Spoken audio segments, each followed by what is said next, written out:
On the front lines, Ukrainian soldiers under fire. Indications are not clear, but they also say that the vast majority of their forces remain in those If you talk to anybody else, especially Ukraine, it's already started. So you have several days and then the war will start. And I said, okay. The president saying he is now convinced that Vladimir Putin has made his decision to invade Ukraine in the coming days. When pressed, all eyes look towards the east as Russian forces gather along Ukraine's borders. The United States has already deployed 3,000 troops to defend Ukraine from the possible Russian invasion. Tensions are high globally, and it is speculated that the Russian invasion could happen any day now. When both superpowers are ready to engage in war, one can only wonder will there be a clear winning force.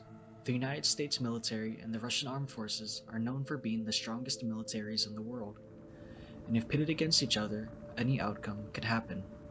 So we are going to look at the question, who would win in a war between the United States or Russia, in a broader view. The standard issued rifle for a US soldier is the M4 carbine. It chambers in 5.56mm, has a fire rate of 950 rounds per minute, a muzzle velocity of 2,900 feet per second, and a range of 600 meters.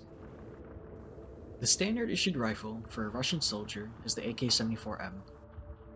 It chambers in 5.45mm, has a fire rate of 650 rounds per minute, a muzzle velocity of 2,950 feet per second, and a range of 1,000 meters.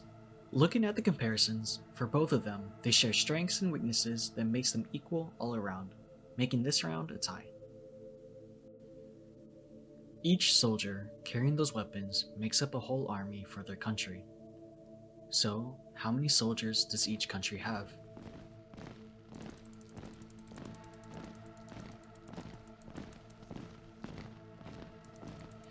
Including all the branches of the military, the United States have 1.3 million people in active military duty, with around 800,000 in reserves.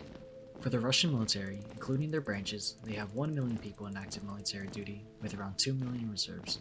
Because of the number of troops they can amass due to their reserves, Russia wins this round.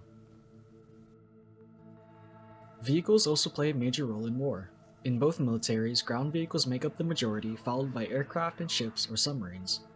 But the amount both militaries actively use, and including reserves, are vastly different. For the US, there are 225,000 ground vehicles that are used compared to 92,000 vehicles used by Russia.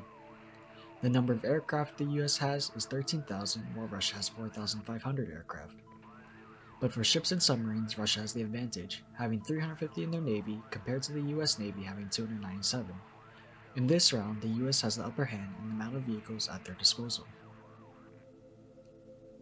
Having allies is essential to winning war, whether they fight alongside you or support you with resources that can be valuable to you. For the US, we can look towards the North Atlantic Treaty Organization, or NATO for short. In Article 5 of the treaty, it mentions collective defense, which means that an attack against one ally is considered an attack against all allies. Taking this into consideration, if war was to break out between the US and Russia, it would have 29 allies. For Russia, it is in a similar organization like NATO called the Collective Security Treaty Organization, or CSTO for short. In the CSTO, Russia would have 5 allies they can depend upon, compared to the 29 allies the US has. With only 5 allies, Russia does not have the backup like the US has, making this round in favor of the US.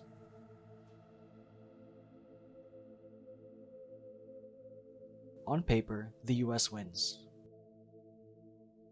But this might not be the case, as there are more finer details that can change the outcome of a war between the United States and Russia.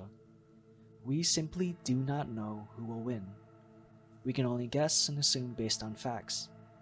In the end, war is unpredictable and should be avoided at all costs, because numbers on paper do not mean anything if a number of lives will be potentially lost.